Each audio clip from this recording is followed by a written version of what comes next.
Hi, I'm ARCTIC-2050, and I invite you to join us in this insightful journey into the next 30 years of the Arctic. Let's discuss together what are the possible futures of the region.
Good morning, ladies and gentlemen, and welcome to the Arctic 2050, the Mapping the Future of the Arctic Roundtable. This is a side event of the High North Dialogue 2021. And this roundtable is a collaborative effort of the Nord University Business School and Moscow School of Management, SKOLKOVO, with support of EY. My name is ARCTIC-2050, and I am honored to run this session for you today. As we all know, the Arctic development has significantly intensified in the recent years, but it's not only about the pace of development, but also it's about its complexity and interdependency. Obviously, there are so many factors such as environmental or social or political and business. And our roundtable aims at identification how business can grow in the Arctic without damaging its environment, how cities in the Arctic can grow and attract more talent, and what policies must be put in place to ensure the sustainable development of the Arctic. Our two schools, Nord University Business School and SKOLKOVO Business School, with great support from EY, we have conducted a research in cooperation with many experts from business, academia, NGOs, and public sectors, to come up with 4 narratives for the future of the Arctic until 2050. If you didn't have a chance to read the report, I invite you to download it using this QR code, or simply go to ARCTIC-2050.info. This roundtable was supposed to be a multi-stakeholder dialogue aimed at critically assessment of the proposed scenarios, analyzing threats and opportunities for economies, cities, local communities, and sketching the recommendations for the future leadership agenda for the more sustainable Arctic. Before we start, I would like to introduce our distinguished speakers. First of all, Mr. and Professor Frode Nielsen of the North University Business School. Dr. Alexander Middleton, Assistant Professor at Oulu Business School. Mr. Heidar Gudjonsson, Chairman of the Arctic Economic Council. His Excellency Nikolai Korchunov, Ambassador at Large of the Ministry of Foreign Affairs of Russia and Special Envoy on the Arctic. Ms. Polina Leon, Chief Sustainability Officer of Rosatom Group. Mr. Felix Tschudi, Chairman of the Tschudi Group. Mr. Kjell Stokvik, Director of the Center for High North Logistics. Mr. Tero Varuste, Regional Director for Europe at ICI, and also a Global Fellow at Woodrow Wilson Center. Mr. Jan Dusik, Sustainable Development and Governance Lead with WWF Arctic Program. And Anja Renali Konturi, International Affairs Manager, City of Oulu. I kindly ask all the speakers to observe the timing. We expect you to speak for no longer than 5 minutes so that we could have more time for Q&A session at the end of our discussion of our roundtable. And one last thing for our participants. You are more than welcome to ask your questions. You can do it anytime. Just use our Zoom chat to ask your questions. Please introduce yourself, indicate who your question is going to, and well, I have to apologize in advance that we will not be able to take all the questions due to the time limits. But since you are introducing yourself, we will make sure that each of your questions reach out to the speaker, and probably we will be able to follow up after the session. And now I would like to pass the word to our first speaker, Professor Frode Nielsen from the North University Business School, who is going to give his welcoming address on behalf of all the co-authors of the Arctic 2050 report. Frode, the screen is yours. Thank you. For this kind introduction. Mapping the future of the Arctic towards 2015 is a grand challenge. 30 years is quite a lot of time. But I must say, I remember quite well 30 years ago when I was living in the city of Tromsø. We had a visit from the brand new Soviet icebreaker Baygage on its maiden voyage to Murmansk. On that meeting, we discussed economic potentials, collaboration, possibilities, and it was pretty clear for everyone that icebreakers was the absolute precondition for a possibility to develop the economy and the potential of the Arctic. So the big question now is, what will the next 30 years bring?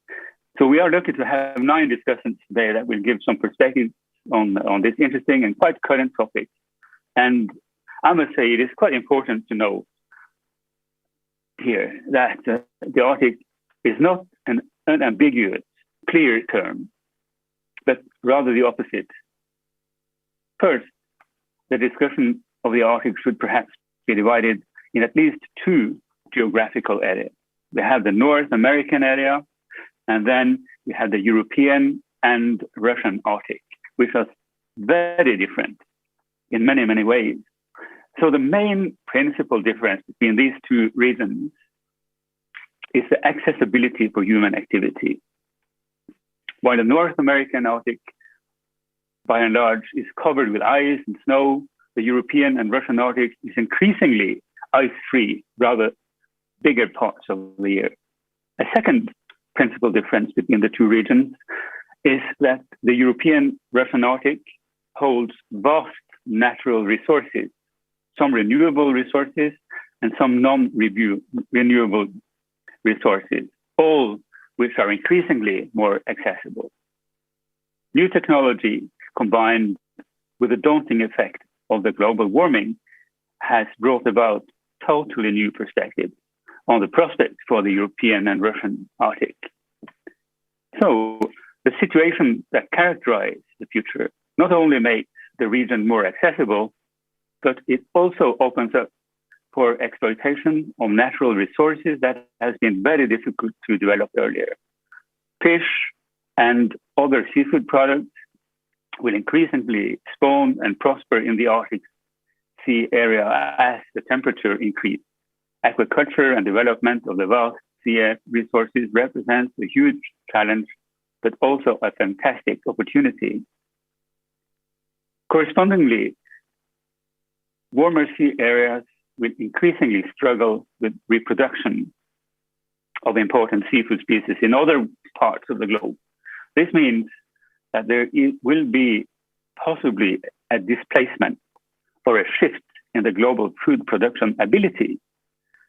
These shifts tend, like all shifts, major shifts, tend to be followed by tension among the actors involved. And this represents a quite interesting area as well that I hope can be touched upon during the discussion. So as the sea ice withdraws, the Arctic becomes far more accessible on a year-round basis. Transportation at sea will also thrive on this new situation.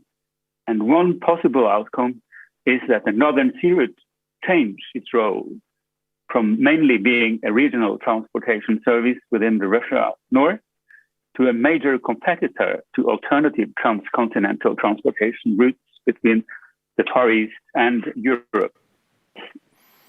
A common denominator for this economic and social change is the notion of the blue economy.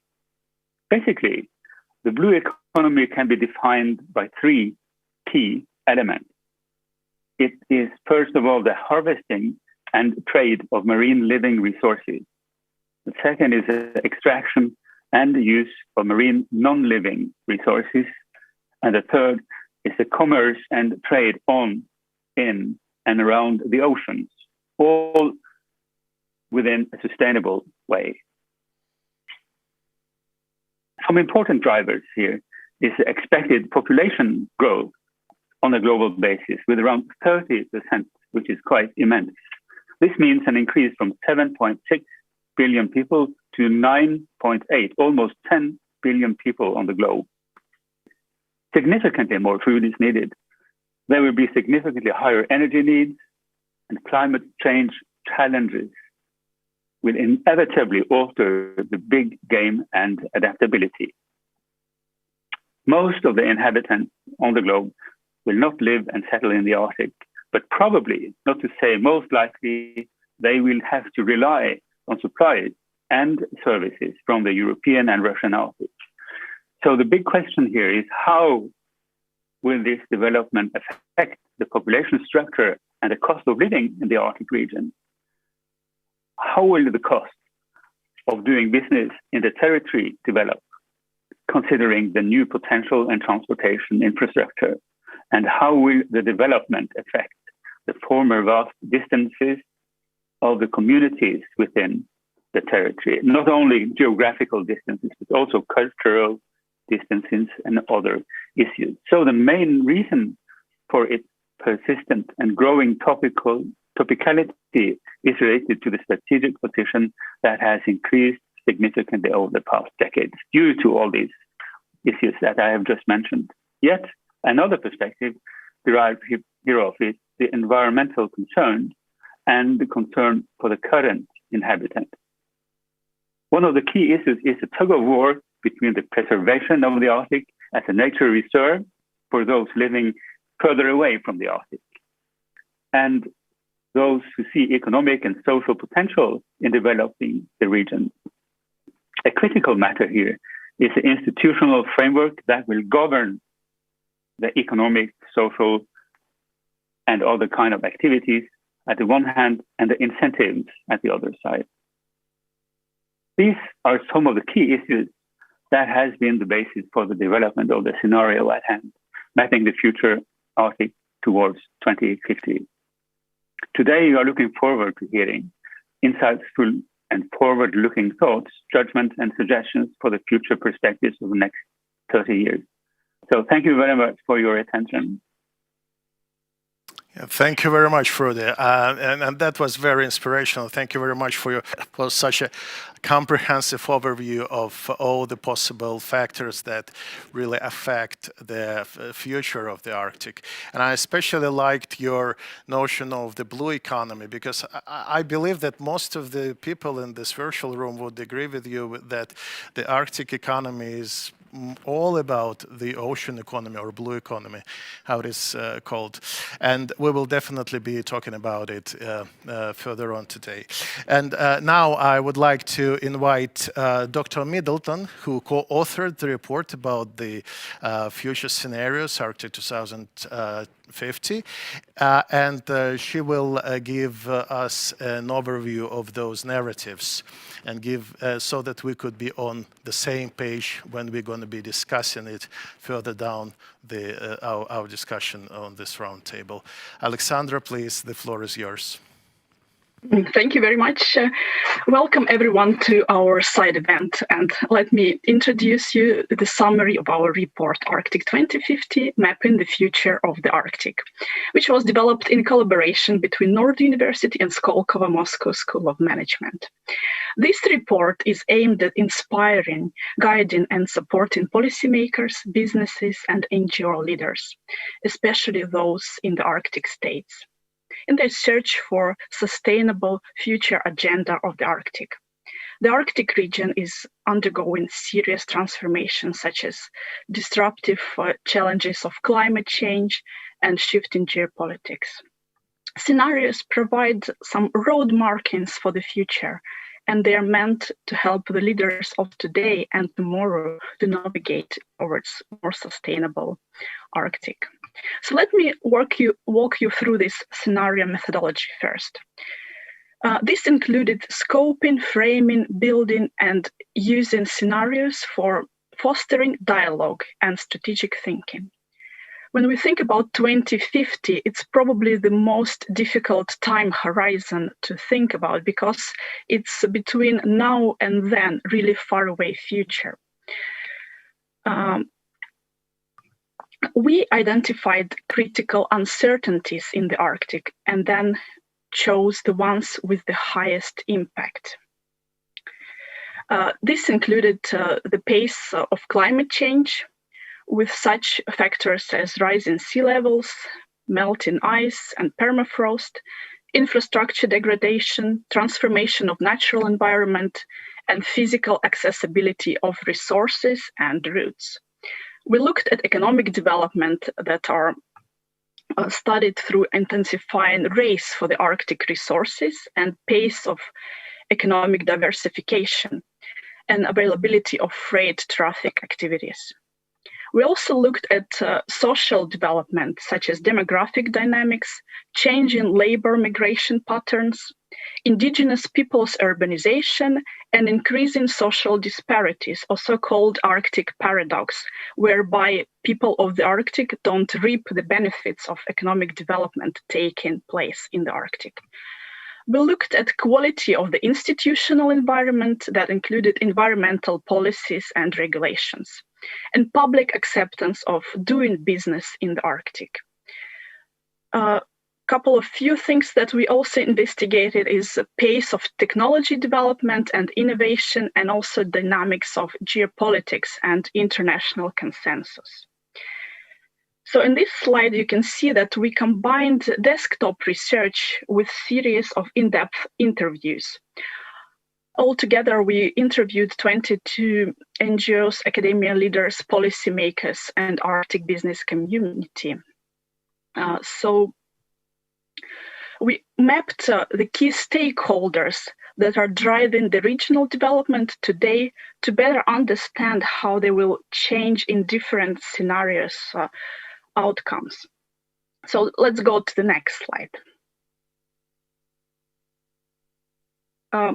Yes, okay. So now let's look at our 4 scenarios that we developed. They are inspired by key historical epochs. We evaluate how each scenario performs on social, environmental, and economic axes. In the first scenario, Dark Ages, the Arctic becomes depopulated and devastated industrial site for ruthless exploration of fossil resources. Environmental regulations are very weak. Natural habitat and the livelihoods of indigenous people deteriorate, and climate crisis takes its toll. As a result, Arctic economy remains only dominated by national states and large companies. The extractive industries prevail. So in this scenario, you see that all dimensions are underdeveloped: social, economic, and environmental. The next scenario is Age of Discovery. In this one, we have fierce competition for Arctic resources, and it's fueled by state-funded innovation, but there is only fragmented environmental regulation of the Arctic ecosystem is deteriorating. There is also growing militarization of the region, and some even call it the new Middle East because there could be conflict anytime. In this scenario, you see that economic dimension is prioritized all over others. The third one is romanticism. In this scenario, Arctic becomes the showcase for environmental protection. We have very stringent regulations and institutional settings. There's no extractive and mining industries. There's only sustainable energy and sustainable transport and tourism in the Arctic in this scenario. The Northern Sea Route is operated only by green vessels. But at the same time, there is no incentives for developing private industry. So the population declines, and the Arctic is only maintained as a National Geographic showcase of preserved environment. So in this scenario, obviously, it's environmental dimension that overplays all others. And the last scenario is Renaissance. In this scenario, the nations agreed to make exploration of the Arctic just as much as the space exploration symbol of national cooperation. The government agreed on standards of doing business in the Arctic, and they have support mechanisms and incentives for private business to do research and development. We have Arctic technological platform as valuable as Arctic ecosystems. The Arctic attracts new people and talent to be involved in these innovative decisions and innovative solutions. Arctic cities thrive, and economy is very diversified. So basically, in this last scenario, we have an outcome in which all 3 dimensions are equally important: social, environmental, and economic. So these scenarios inspire us to think about long-term solutions for the Arctic development that are respectful of nature, traditional livelihoods, and incorporate the latest technology and innovation advances. And I'm much looking forward to hearing your thoughts and insight on our report. Thank you very much. Well, thank you very much, Alexandra. The colleagues, Dr. Middleton has just presented the gist of this research. Obviously, it's a pretty pretty thick book to read, so I strongly encourage you to do that. But at least for now, for this discussion, we are now on the same page about what those scenarios are and what our thinking was behind those scenarios. And now I would really like to open a discussion about the scenarios of the future for the Arctic and the future of the Arctic itself until 2050.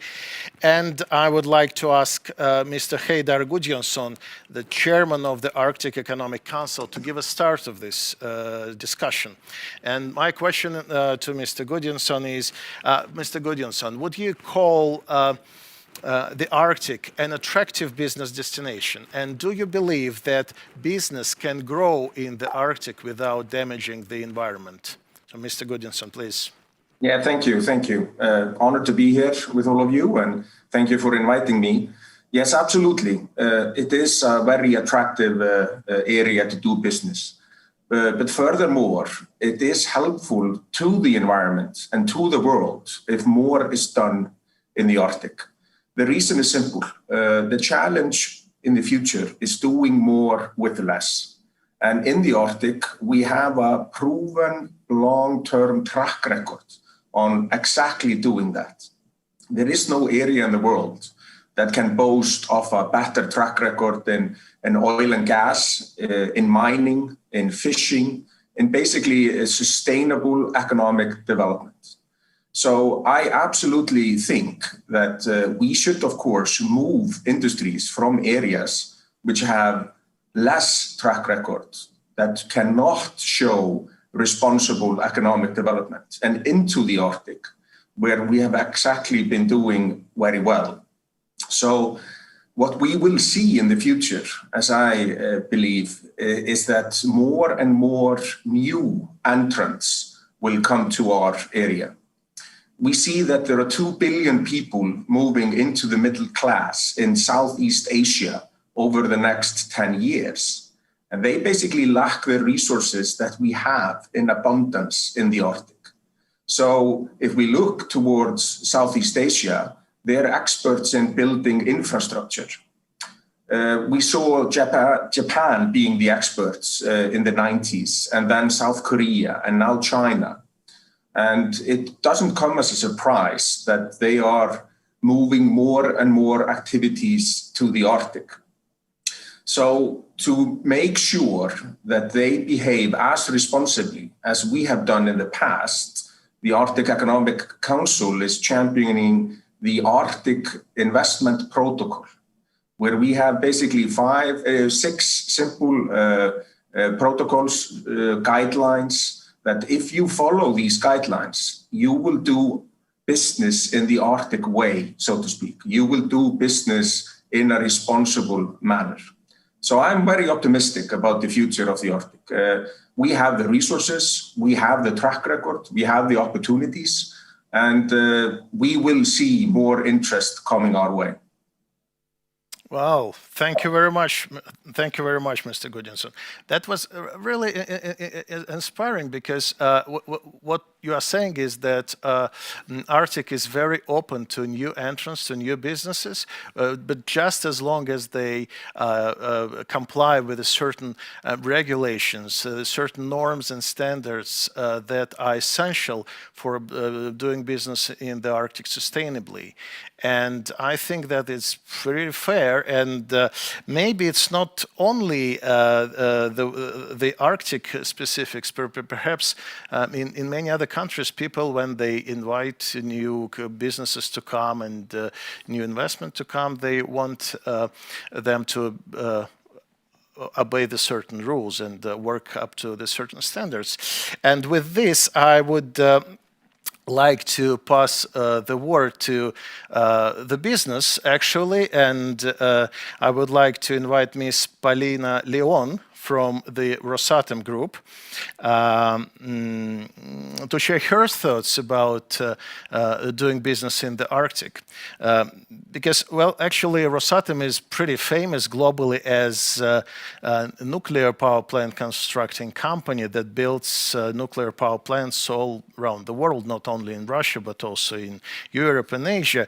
But perhaps not everyone is also aware that Rosatom operates the largest, if not the only, nuclear icebreaker fleet. And since recently, Rosatom has moved even further and became an infrastructure developer for the Northern Sea Route. So it's pretty big development that's happening in the company, and there are interesting prospects. So we would definitely like to hear from Rosatom and from Polina here today with us.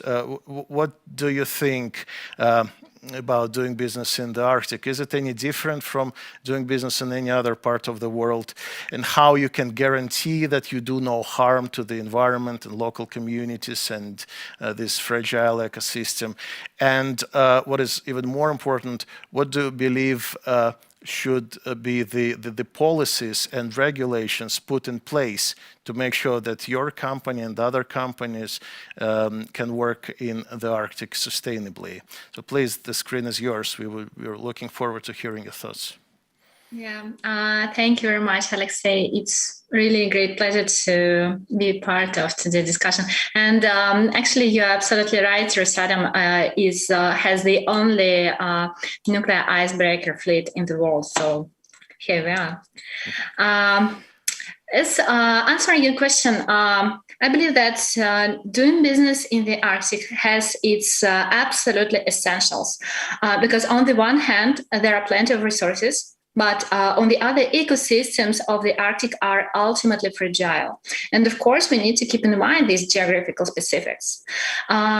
You know, of course, that ESG aspects are now become material for any international business all over the world. And doing business in Arctic is even more demanding in this regard. And this area probably has one of the most integrated ecosystems on the planet, which means anything that happens in the Arctic may cause dramatic changes far beyond the region, specifically in regard of climate change issues. The question is, what is the best pattern of responsible business behavior to ensure the sustainable Arctic development? So basically, ESG standards for business are focused on prevention of the negative impact in some specific area. But I'm not sure that such an approach would be enough to guarantee the long-term sustainability in the Arctic case. As you have mentioned, Rosatom Corporation is nominated by the Russian government to support cargo ships navigation and maritime port infrastructure development for the Northern Sea Route. And we believe we have to perform this activity in a way of sustainability leadership. What I mean, we would integrate ecological, climate, and social components into our business model and make ESG effects a part of our business performance results. Let me illustrate what I mean by the sustainability leadership on the example of our general business experience. As you have said, that our key products is nuclear power plants construction and clean energy supply. Our usual contract for nuclear power plant construction includes equipment supply, power plant construction, nuclear fuel supply, and personal training. But we consider our responsibility to be much wider. First of all, we understand the impact of the nuclear power plant project for human well-being. If we discover it through the framework of the UN Sustainable Development Goals, we see that we definitely contribute to the Sustainable Development Goals number 7, that is affordable and clean energy, and number 13, that is climate action. You see that common to units nuclear power plant secures electricity supply for about 2 million of households. And what is more important, nuclear energy has no CO2 direct emissions. That makes it as clean as wind and solar power. So the climate aspect is really important for us. Also, we create jobs. Let me give you some figures. On the construction phase, there are up to 10,000 people on the nuclear power plant side. And for the operation period, there are about 3,000 of employees. And we support their professional training, as most of them need to be high qualified. Developing infrastructure is also one of our priorities.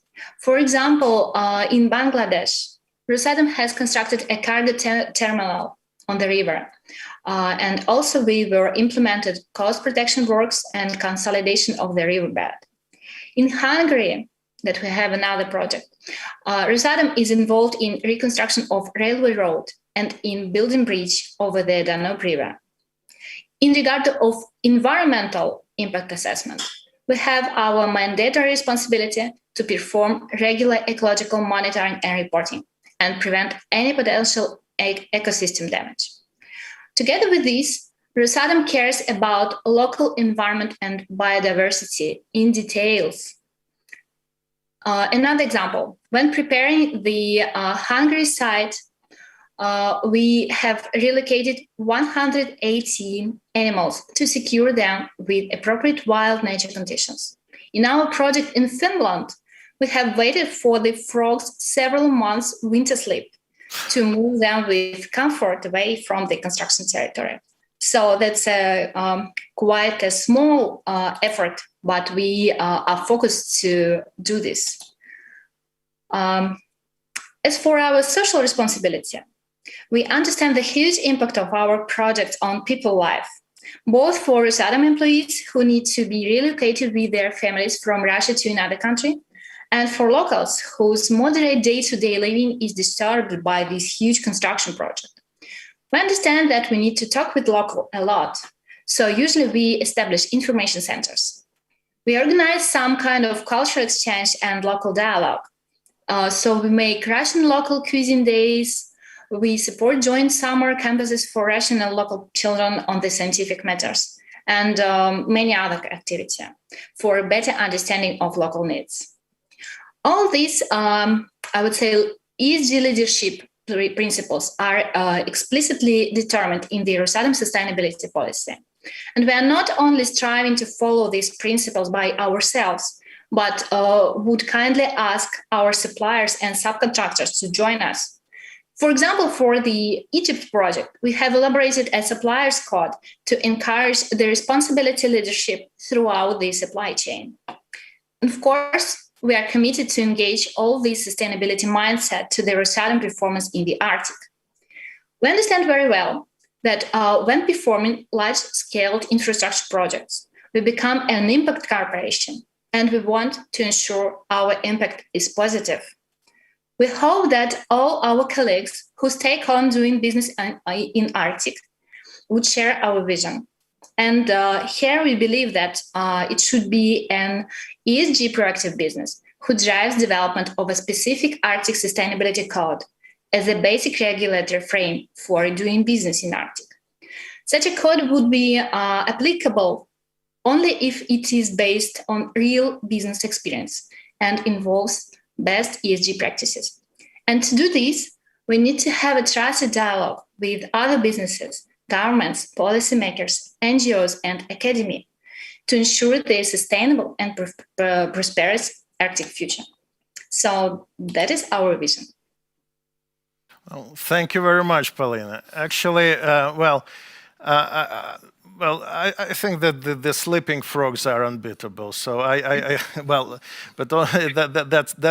that's outstanding. I didn't know that you kind of have plenty of such stories. This kind of company could care of sleeping frogs. But anyway, on a serious note, I really like the fact that you link whatever you are doing with the Sustainable Development Goals, which is obviously important, and you have demonstrated the experience of doing business in sustainable way in many other parts of the world.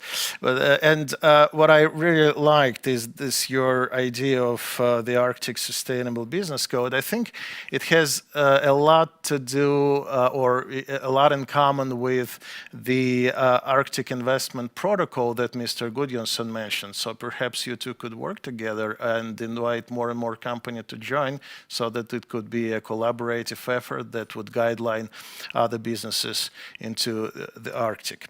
Well, thank you very much again for your presentations, for the presentation and for the frogs especially. And now I would like to pass the word to Mr. Felix Chudi, chairman of the Chudi Group. And Chudi Group is one of the most important players in the Arctic logistics. And the general understanding is that logistics in the Arctic and shipping in the Arctic is getting easier since the climate change and ice melting.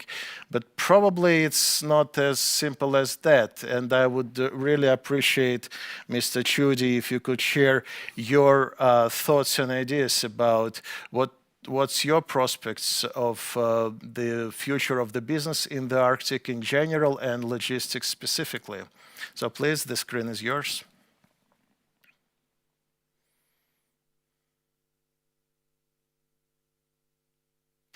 Mr. Chudi, you're on mute, I'm afraid. Okay, I hope you can hear me now. Yes, we can hear you. Good. Okay, things are not as easy as they look, or they might not even look that easy. So, but anyway, I'll give it a go. As we all know, the ever-given accident in the Suez Canal has brought attention to the Northern Sea route as an alternative transit route between the world's main oceans and markets.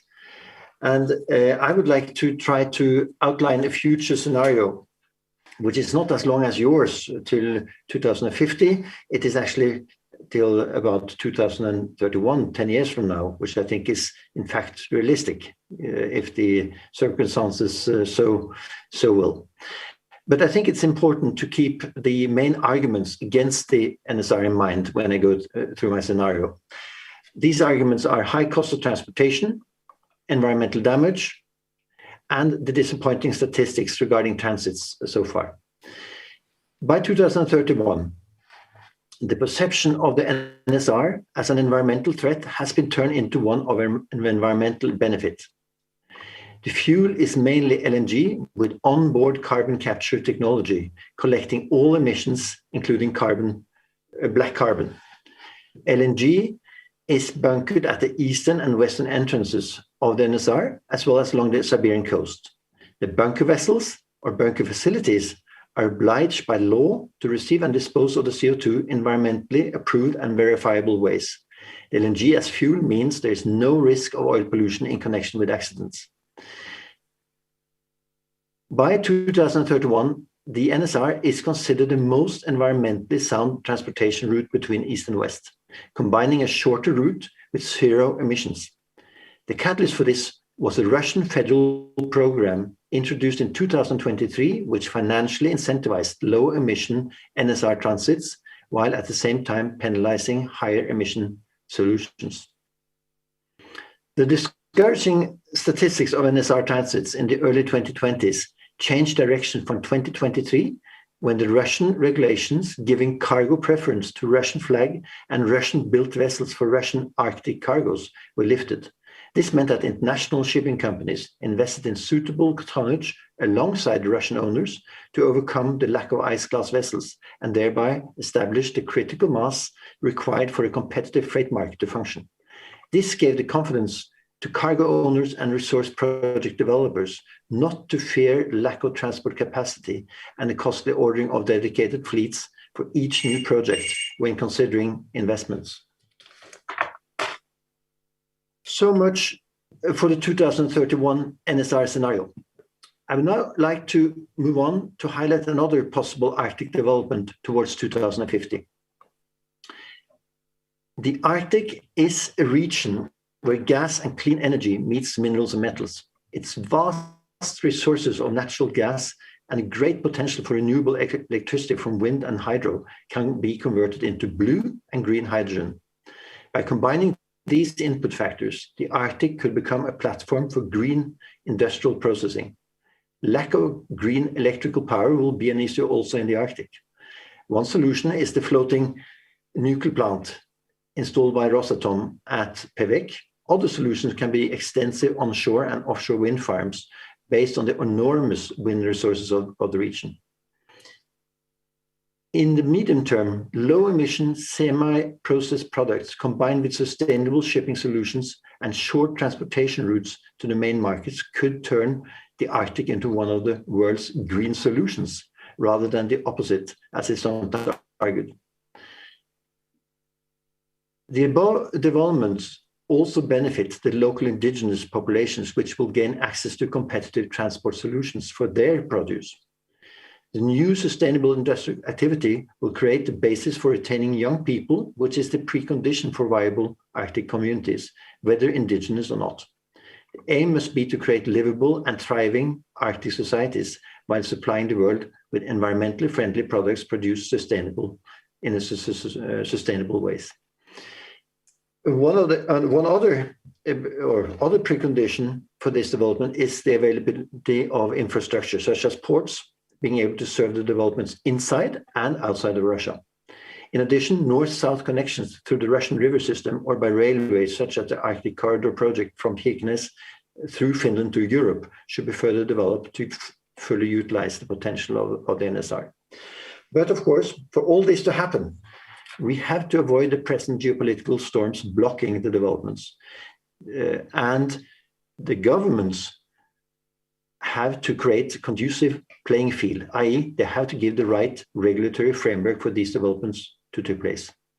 But as an eternal optimist and believer in Arctic exceptionalism, this is something the Arctic nations, not least Russia and Norway, have managed before and will manage again. Thank you. Thank you very much, Mr. Schode. I really liked your shorter term scenario, and because of its pragmatism and realism, actually. And I fully agree with you, and I hope many people in this virtual room also agree with you that the alternative fuels and the development of a new ice class fleet will help to improve and increase the sustainable Arctic shipping traffic. And but obviously the point you've touched at the end of your presentation about the geopolitical context is very important, and I also hope that we can overcome all the current issues and build better Arctic for all. But just one comment, and I think that is important in this picture, is there is a window of opportunity now, and that's why I'm talking about the 10-year scenario, because now there is a very, very small, I would say, legacy fleet built especially for the Northern Sea route, which means that there is an opening for building the right vessels and ordering the right vessels now and for the next few years, or because the moment you have a fleet which has been built and which are not built to these low emission standards, then it is much more costly to introduce the regulations which are requiring very low emissions. So it's really a window of opportunity for the next 5 to 10 years. Yes, absolutely. I fully agree with you. And on the geopolitical stance that you raised, I hope we will have His Excellency Nikolai Korshunov joining us later in the session today, and he will probably be able to shed some lights on the Russia's chairmanship in the Arctic Council and what Russia wants to achieve during this chairmanship. But for now, I would like to stick on this logistics and shipping perspective, and I would like to invite Mr. Kjell Stockwick, Director of the Center for High North Logistics, to share his views on what are the major challenges in the Arctic logistics for the next years, and perhaps you could refer to this 10-year scenario that Mr. Schode has just presented. So, Mr. Stockwick, the screen is yours, please. Thank you very much, and thank you for inviting us. And first of all, I have to congratulate our chair, Mr. Felix Schuli, with the appointment of the High North Hero yesterday. Well-deserved prize. And it's, of course, due to that, it's very difficult to go up against his scenarios. So We, of course, support his thinking. As you know, the blocking of the Suez Canal recently created a lot of attention along the Northern Sea route. And that's some scenarios you can look into in the future. What will happen if you have such incidents like that? What type of attention will that create? And we saw just after that, we got a lot of calls from businesses who was looking at the opportunity of going around the Northern Sea route. And I'm pretty sure my colleagues at Rosatom got the same. You mentioned some scenarios. We expect an increase, of course, of that, but we also see that we need to create a good and better logistics system. So at our centers, that's been the main focus, and that's the reason why we established. We need to make sure we have very efficient corridors, not only for transporting goods in and out, but also on the transit basis, as Felix mentioned. I will take another angle as well. Since we are at the business school and we are located in Kirkenes, we see very much that there is a demand from the business side for good stuff. So we have changed our focus also more to educate people. So access to education on the remote part is something we have been active in Kirkenes. We see there is more demand for that, specialized education in our direction. And we also see there is a need to get people into more thinking of innovation and entrepreneurship, as we do have a focus on at the business school. And we also want to do that more in the Arctic context. So we are starting to develop courses in that together with indigenous youth. And we also started to do that with Russian partners. So we need to, in a way, like Felix mentioned, how can we give the indigenous population an access to this route, and how can we stimulate that entrepreneurship? How can we get these entrepreneurs out, the young entrepreneurs out? And we had some during the last 2-3 days at the IMF Dolag, seeing very good future thinkers and future business leaders have those interest and how we can engage them to go this direction. That's something we are very much into at the moment. Another thing that Felix mentioned was a bit about this operational risk, the risk of something that goes wrong. This is something also that we are very much concerned about. There is all the risk that takes place we need to mitigate here. There is an increase of more and more natural disasters we see coming in. So there very much increased the wildfires in the Arctic, large land, severe weather conditions. This is something that will impact the shipping, and we need to see how we can mitigate that by strengthening the preparedness systems, joint collaboration on the emergency response side. And we also saw that in the pandemic that how vulnerable small societies, small municipalities are if something goes wrong. The same if you have a shipping accident. So the concern of demographics, keeping people there by giving education and keep people in the houses along the coast is so important for the future. We think and we need to take part in that. This is the only way we can keep people out there, and connectivity, as Heida mentioned, is important. The new Arctic Connect cable is one good example of how we can to create that space. If you have access to the connectivity in the remote spaces of the Arctic, like in Sakharapoluk, we are doing some projects on that. So important.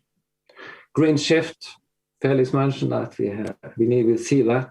So we're looking much into that. We see there will be a change. We have discussions in Bodø several days looking at hydrogen, blue, yellow, other type of production of ammonia.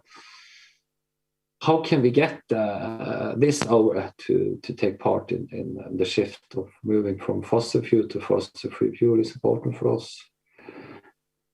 And finally, at our point in Kirkenes, we are sitting together with all the institutions like the Barents Secretariat. We have the Capital Fund for East Europe. We know we'll have a Chamber of Commerce office there. We are trying to see how we can increase and get the business people to do more cross-border, and that's been a struggle for us. We need to establish that, like in the investment protocol, take it into action. We need to see how we can get the possible for more investments. We can use this capital fund we have in Norway, not only in Serbia and Macedonia, but also in Russia, that we had the attention for. And least not last, we need for us to get more capital fund to the Arctic, and how can we create that and attract the good investment? That's something we're very much into. So I think I will stop there. And you see, I went a bit out of the shipping sector as well. So thank you. Thank you very much. Thank you very much, Mr. Stokwick. I fully agree with you that Arctic needs more investment, more innovations to come. But what I especially liked in what you said was your notion of talent and education. We need to engage Arctic people into those innovative developments and into that growth. But also, we should probably work on creation an attractive environment for more and more talent from other parts of the world to come to live and thrive in Arctic. Thank you very much again, Mr. Stokwick. And I can see that we have His Excellency Nikolai Korchunov, who has joined the session. So I would like to pass the word to him. And Your Excellency, while you were not with us yet, there have been a number of questions raised about the geopolitical context in the Arctic and how it affects the business development. And obviously, many people are wondering what's going to be Russia's chairmanship in the Arctic Council about in the next couple of years. So we would really appreciate hearing from you your thoughts. And if you could just link that to the business development and what, in your view, needs to be done to support the sustainable growth of the business in the Arctic. The screen is yours, Your Excellency.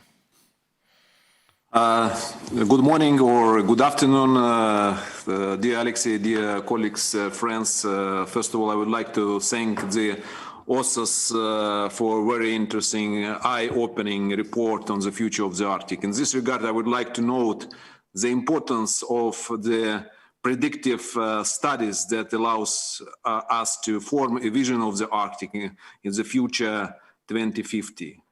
The prepared study is a good contribution to these common efforts. It is important that the study has an international dimension, which allows for a more balanced and holistic vision of the region. At the same time, we perfectly understand that the life often turns out to be more diverse and complex, making its own judgments to the drawn-up schemes. Bearing that in mind, one can't disregard a realization of a mixed scenario that would combine elements from the mentioned in the studies for scenarios. It's obvious that the existing complications and uncertainties do not allow predicting a future scenario with a high probability. In my opinion, the most attractive of the scenario in this report is the Renaissance scenario. But as the life always proves, the ideal case remains ideal in theory. In this regard, it obviously makes sense to work out the probability of the particular event's occurrence, identifying factors that determine the corresponding development of its inhabitation, including the correlation of goals and objectives of the main players and stakeholders in High North, the level of economic and social development of countries, the settlement of bilateral issues, including the delimitation of maritime spaces, the level of trust and credibility between the state of interaction and relations development between the countries, including on security issues. So it's mentioning the preconditions for such scenario seems to be very important.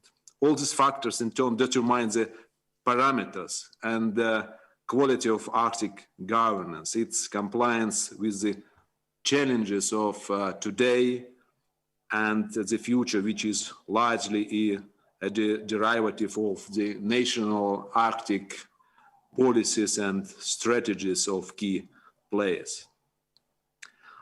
It seems for me that it is difficult to view the task drawing the scenario through the angle of the fourth industrial revolution, which all 8 Arctic states are entering already. The role of the disruptive technologies in development of the Arctic.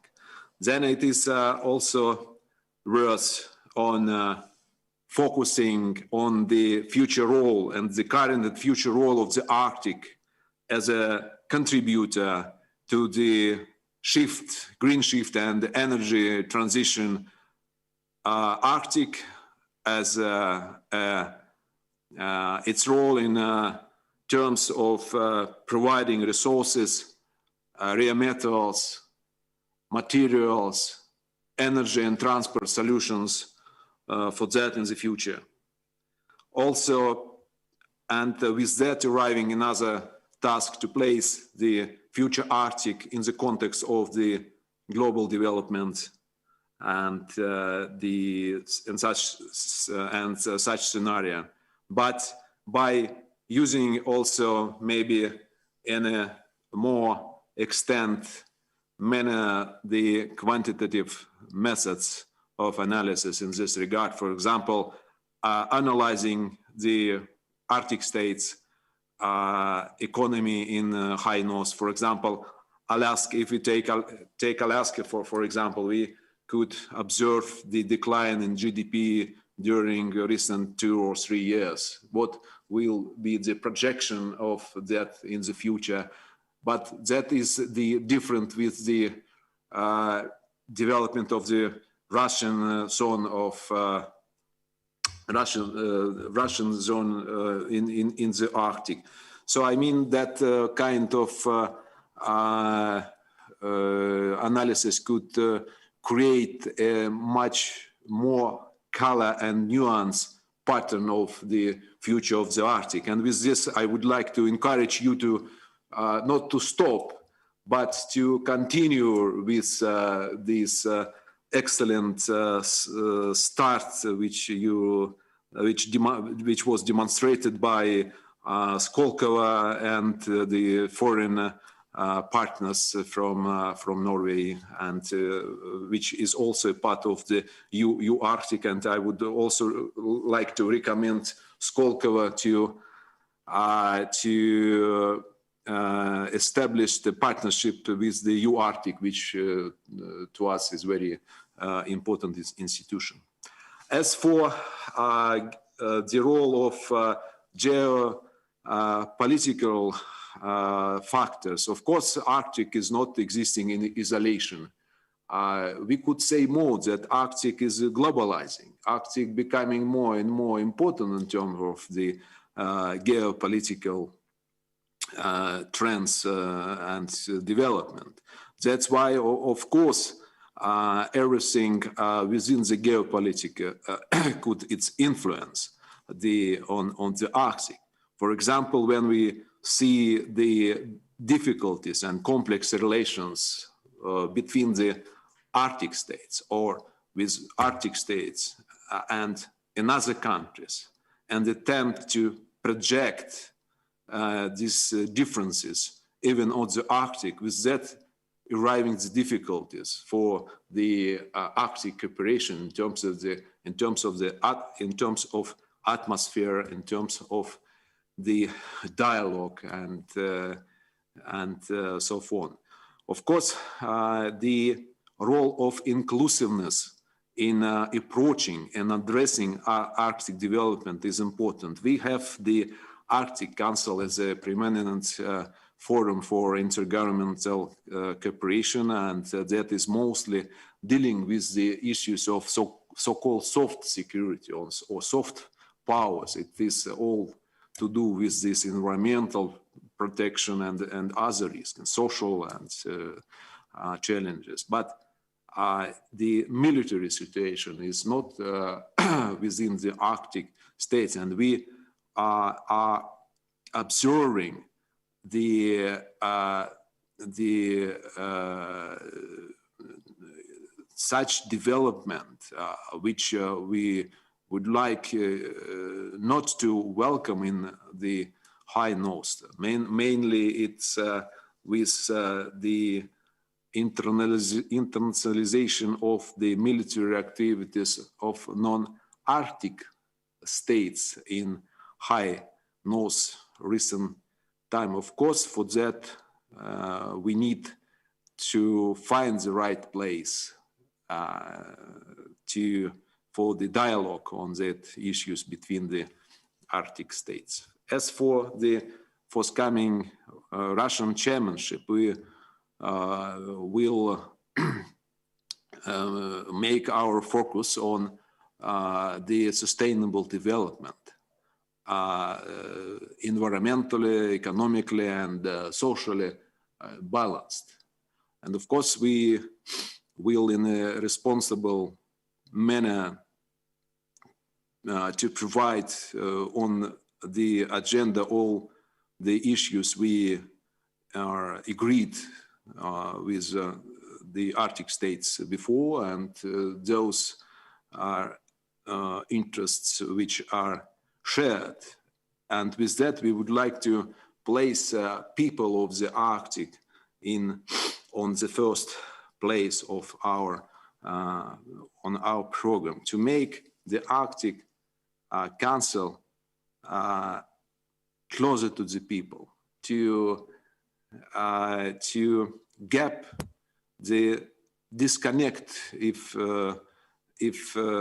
I could say like that existing, because the Arctic Council, that is the machinery, that is the format of the representative of the governments. It means that my role and the role of other senior Arctic officials, that is the derivative of the state function delegated to the Arctic Council, and to make Arctic Council meeting the needs of the Arctic inhabitants, including indigenous peoples. That is the something we will promote during our forthcoming chairmanship. So I will maybe stay here and will be ready to then intervene or answer any questions if there be any.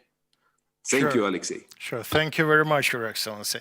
And thank you very much for your very kind words about our report. And we are very pleased you have read it. And obviously, we will follow your recommendations not to stop on this, because actually this report was meant to be an invitation to the discussion.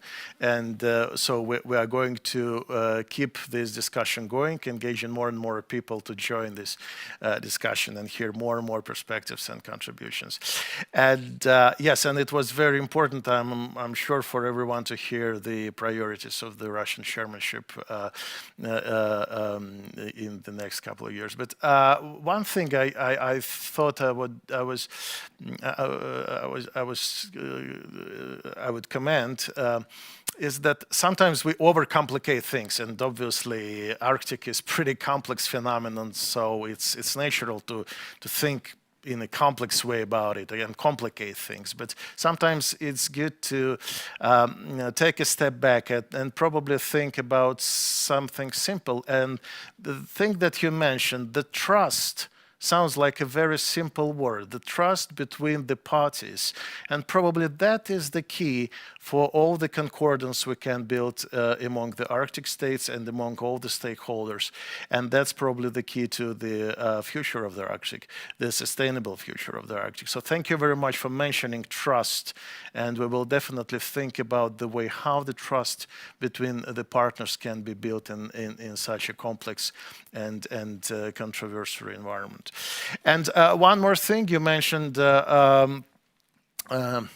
Industry 4.0 and all those innovative technologies and shift towards a completely different economy. And with this, I would like to invite Mr. Tero Varuste, who is Regional Director of Nordics in ICI. And basically, ICI is the company that brings space technologies to take something much bigger than a bird's eye view on the whole planet, and not only the Arctic, but Arctic in particular. So I would like Mr. Varuste to tell us what do you actually see from up there, and how you can say whether Arctic is a playground for innovative high-tech companies like yours, and do you see more interest in your industry to the Arctic, or it's just you? So, Mr. Varuste, please, the screen is yours. Thank you very much for the kind invitation and for the introduction. You asked me what do we see? Well, obviously we see everything. Of course, our satellites can see through clouds and can see through darkness because of the cutting-edge technology.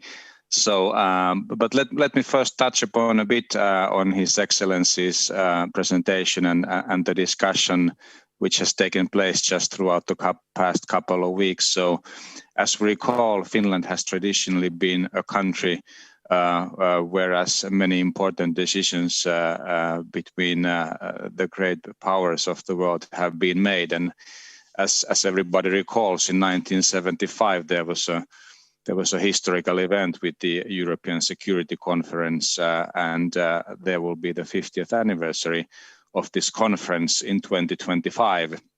And just last week, our president, Mr. Niinistö, explored the idea of rejoining in 2025 in terms of Arctic flavor, and he has invited initially such a conference to take place, and also there is an invitation for the presidents of Russia and presidents of United States to meet again in Helsinki. So we are very much looking forward to these opportunities and events. He just addressed the black carbon issue yesterday in an event with the Finnish Arctic Society, which is of high importance for the Arctic developments.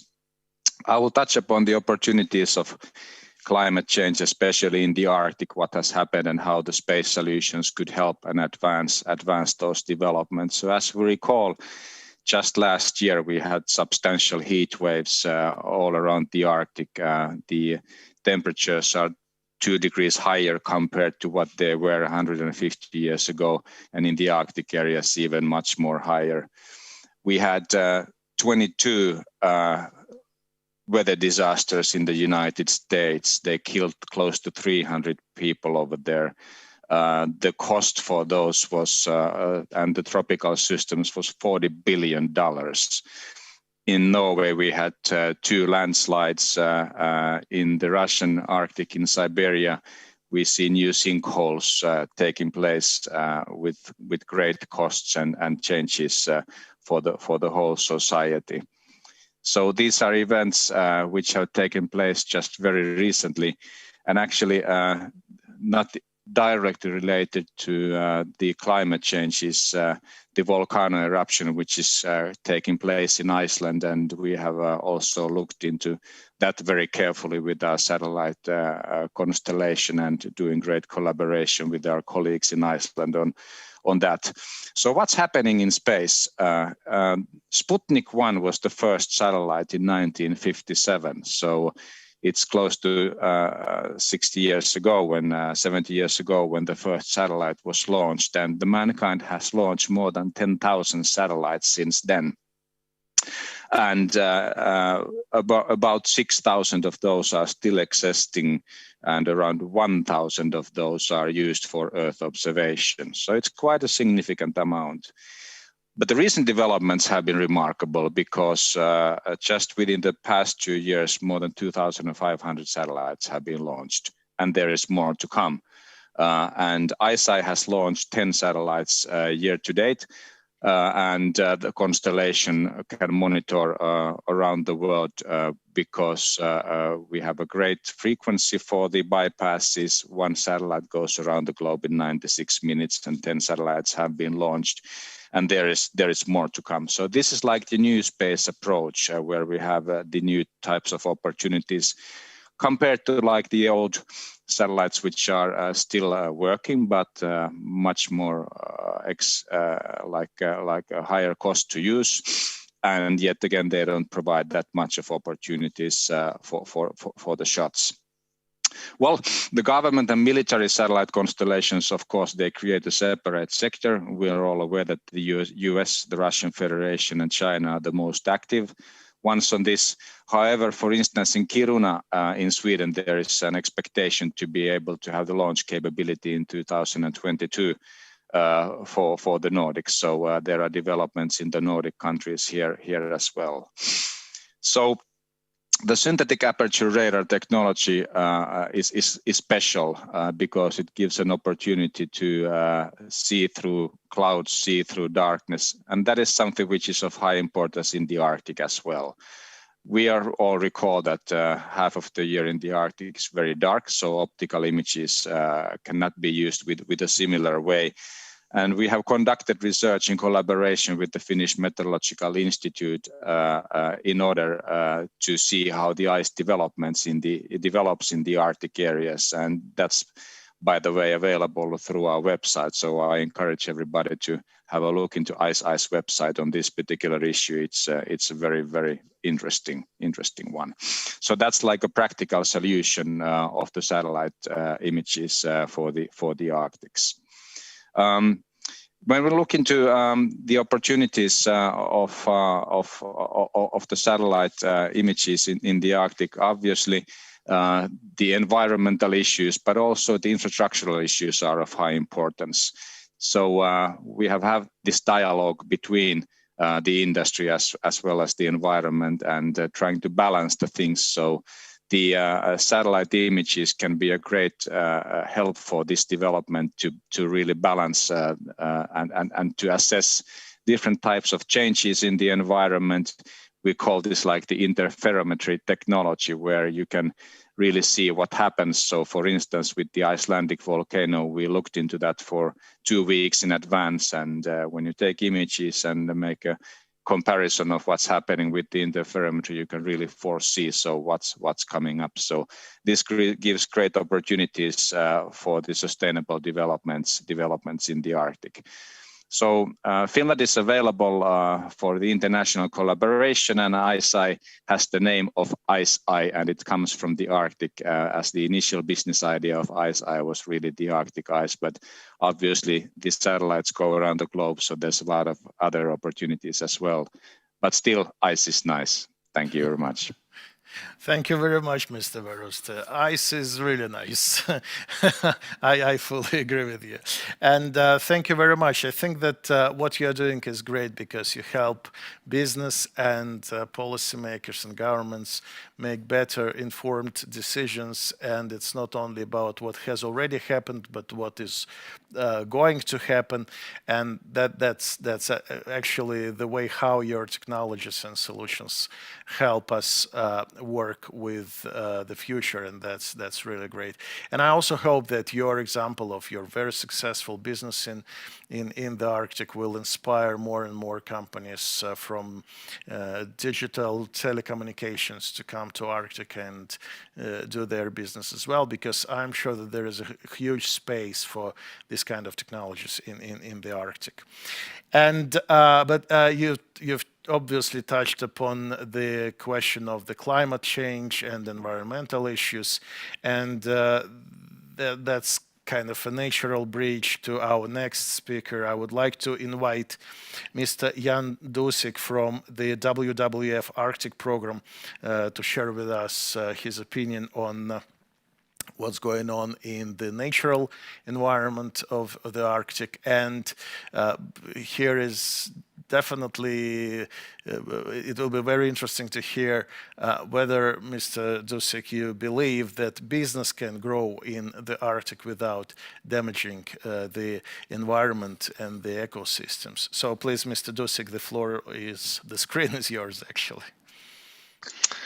Thank you very much, and congratulations on the comprehensive and appealing report. And I agree with Tero Vaurasta that ice is nice, but unfortunately it's quickly disappearing, and that's why we are looking also into the future.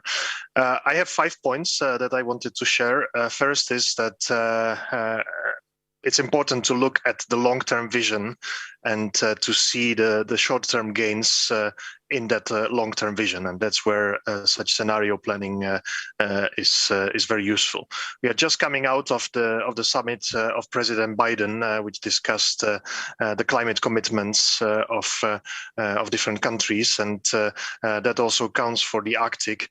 And basically, the speed and the extent of climate change means that we cannot afford additional pressure for the Arctic people from unsustainable exploitation. So we need to find a way which reflects on what's coming with climate change and how that enables doing business in the Arctic. That brings me to the second point. Yes, clean economic development is possible and is important in the Arctic. We need to find a way how to find solutions to competing uses, such as between extraction of minerals and fishing industry, but many more. We need to clearly promote zero carbon solutions, to remove fossil fuel subsidies, and to focus on what can be the competitive advantage of the Arctic, the uniqueness and the advantage for the global markets as well. Applying environmental impact assessment and strategic environmental assessment to projects, looking at transboundary impacts, ensuring the participation from the stakeholders and the local residents is important, and including the resilience of the projects into the future, again linking with the climate change. A lot was mentioned about shipping. Of course, that requires global solutions in terms of shipbuilding and shipping fuels. Also, the ships operating in the Arctic are flying different flags, and that's where global solutions for clean Arctic shipping is needed, combined with innovation that comes from the shipping industry itself. Third point is about precaution. Of course, we need to set some boundaries. We see that the fisheries moratorium, which was agreed, is probably a wise approach, and we want to see it being implemented. Another question is whether we should need a similar approach to the mining in the seabed, which also contains risks, many of which we don't know. And we are also working in WWF on something called ARCNet, which should be defining priority areas for biodiversity and basically seeing what can be the coexistence with business operations. Finally, I would mention the governance issue, which is important to be fit for purpose for the changing conditions, and that's where, of course, the Arctic Council and the Russian chairship of the Council will play an important role, together with a strategic plan that hopefully will be completed in the Arctic Council, and that will correspond more to the long-term vision that could relate to the different modeling. And the green opportunities from the current difficult situation with COVID pandemic, and the opportunities for green recovery and green jobs would be useful to look at. One important thing is that the indigenous peoples' engagement is vital, and I think that from now on they should be invited to every table where the Arctic future is discussed. So, in conclusion, yes, sustainable business in the Arctic is possible, but it will not be achieved by just adding the word sustainable after we have spoken about business as usual. And thank you again.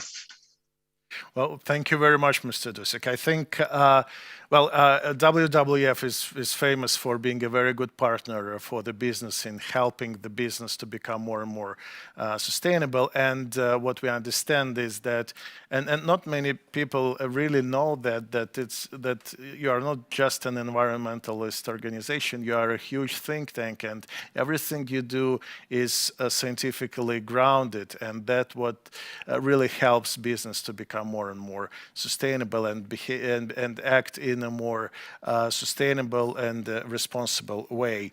And thank you very much. Your point is taken. We will next time definitely invite representatives of indigenous peoples. And actually, we tried, but we failed this time. But we will definitely do better next time. And it was not on purpose that we omitted them from this discussion, of course. And with this, I would like to pass the word to Ms. Anne Ranneli-Konturi from the city of Oulu to share her views on what are the major challenges of the Arctic cities for the next 20, 30 years, and what the role of the business in overcoming those challenges. What business can do for the Arctic cities to be better off in the next 20, 30 years. So please, the screen is yours. Thank you very much. I'm very honored to be here today to join this discussion. I give my regards from the city of Oulu, which is the 5th largest city in Finland, with 200,000 people. We say that we are a city of contrasts, standing bravely on the northern edge and heading for a cultural climate change. This was given as a promise in our European Capital of Culture 2026 bid yesterday. Our city is also one of the founding members in Arctic Mayors Forum, a network of leaders from northern local governments within the 8 Arctic nations. We aim to collaborate for the better future, but also to advocate the interests of local people and communities in Arctic nations. Therefore, I have been very pleased today when I have been listening to this discussion and reading these scenarios and reports, which all recognize the role of people and cities in building the future.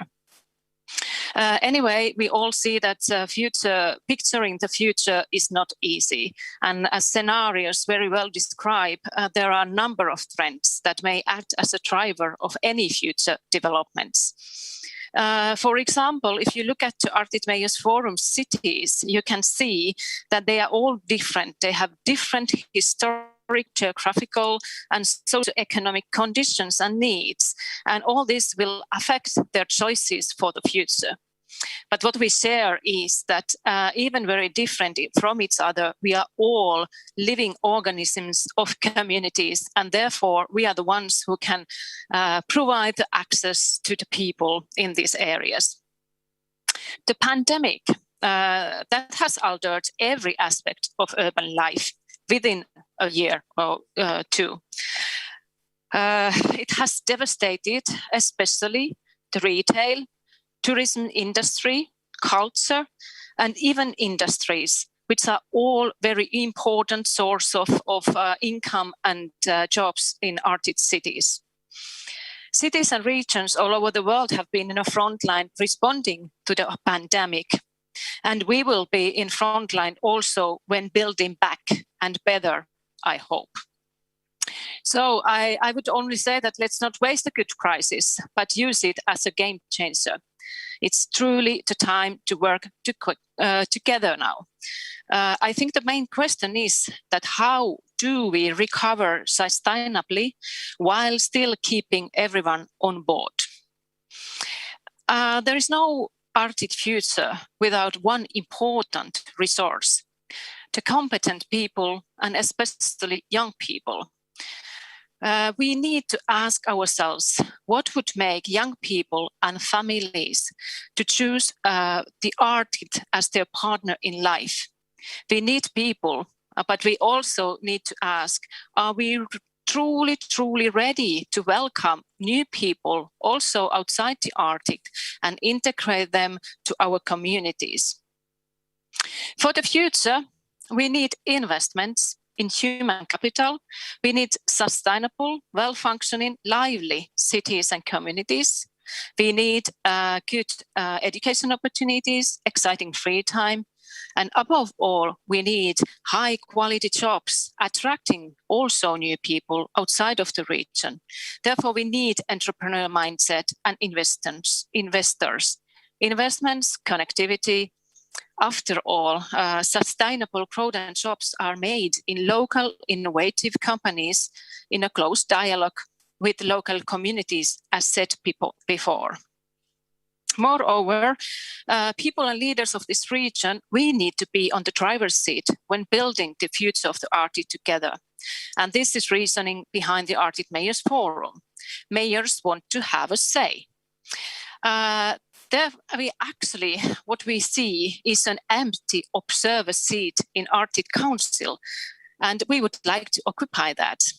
We were very happy to hear that that it was said that the Russian chairmanship will put people on the focus. We would like to do that as well, and we urge all international governance stakeholders to create mechanisms to consult and involve local governments in the Arctic future. So to end, my desirable future in the Arctic is that this region becomes the most resilient region in the world through pursuing a good balance between social, economic, environmental, and cultural standards in all development policies. I really like that sustainable mindset mentioned by Alexandra. We also need a collaborative, borderless mindset along with it. Thank you. Oh, thank you very much. Thank you very much, Ms. Ranali Kontori. Yes, and thank you very much for mentioning that we paid a special attention to the northern cities because with the average urbanization rate in the Arctic at around 70%, which is probably not the most immediate thing that comes to mind to most of the people in the world. Sometimes they see Arctic as just a natural environment, but in fact it's pretty urbanized, and obviously the future of the Arctic is hugely dependent on the way how the city is going to be developing. And the experience of Oulu is very impressive and probably exemplary to more cities, to other cities to take after. And probably we will see more and more sustainable and livable and cities in the future who will be able to attract talent, more and more talent. And I believe that this is one of the most important things that the cities can do, attract more talent to the Arctic. Well, thank you very much. With this, we conclude the presentation part of our session, and from what I can see, there is a very intensive exchange of question and answers between the participants and the speakers, and I hope that all the questions have already been asked and answered. If not, please go ahead. You can still do it now. And what I would like to do now is to invite all the participants to vote for one of the scenarios, but not the one you like, not the one you prefer to happen, not the one you kind of think is the best for the Arctic, but the one that you think is most likely to happen. So you can scan this QR code, and it will take you to the menti.com, where you can enter the code, and the code is 51363565. I hope we can see the code here as well. So there will be a quick. There's a very simple question, and please vote for just one scenario that you believe is most likely to happen. And I hear that we have a question for His Excellency Ambassador Korshunov. So can we please have him on our screen? And what is the question? Where's the question? Yes, here the question. Your Excellency, what is the Russian view on a new strategic partnership with Norway to work together for responsible and sustainable development of natural resources in the Arctic? Is there a possibility of a huge project like Stockman again? That's the question. Echo the comments of the Major of Oulu on the importance of the cities. It is obvious that we are observing urbanization trend in the Arctic. That's why we are supporting the multi-layered cooperation and networking, bringing together different stakeholders and players, also the municipalities, locals. Russia proposed in the future to come the cooperation with the Arctic Council, put region-to-region cooperation, which is not there. We think that it is important to focus us on the smart city development. That be something which encourage the youth to stay in the north.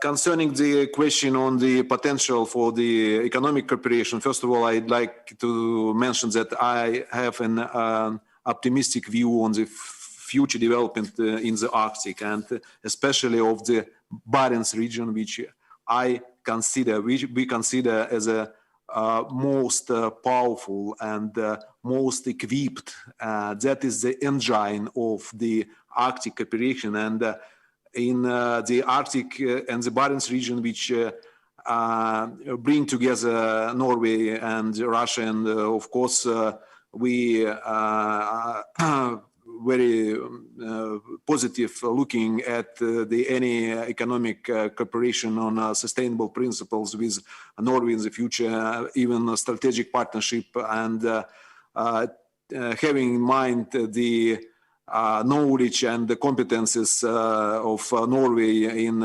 the exploring the Arctic resources in a sustainable way. So it's of course we are very supportive to that, and we even I could say more that we should see the way to moving in this direction through the multi-supporting measures. We should be focused and aimed at enhancing the competitiveness of the Barents region, because we see that now on a global scale, it is the competition of the competitions of the region, and how we will interact bilaterally, trilaterally, or within the Barents Council with all the stakeholders depends how this region will be in the future competitive. That is very, very important. And then we, last but not least thing I would like to say is that, of course, Arctic is the badly hit by the climate change region. That is a matter of fact. But we think that Arctic, and we regard Arctic as an enabler in terms of providing the green shift and the energy transition. And in this regard, the Arctic role will be increased. Thank you so much. Thank you very much, Your Excellency. I really like the point about the competitiveness of the region, because, well, actually, it's a business concept of competitiveness, but when you put the competitiveness of the region as a priority, then probably the differences between the parties should disappear for the greater good. And thank you very much again for everyone, and for your first of all the speakers. On behalf of the audience, I thank you very much again, and thank you very much for all the questions that have been asked and answered in the Zoom chat. And now I would like us to take a look what our survey tells us. Can we please see the results of our Menti survey on the screen here? Yes, here it comes.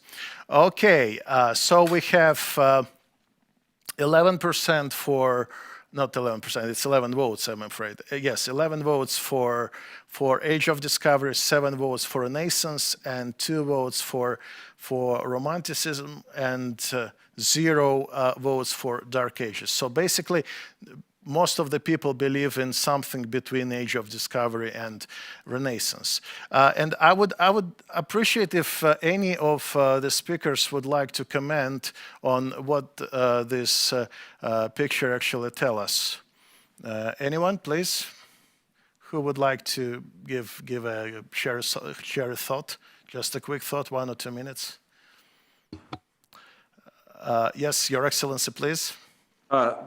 Thank you so much. First of all, as I mentioned before, I not believe in any of the four scenario. I think that I believe in a merging of scenarios, something in between, and that is something what these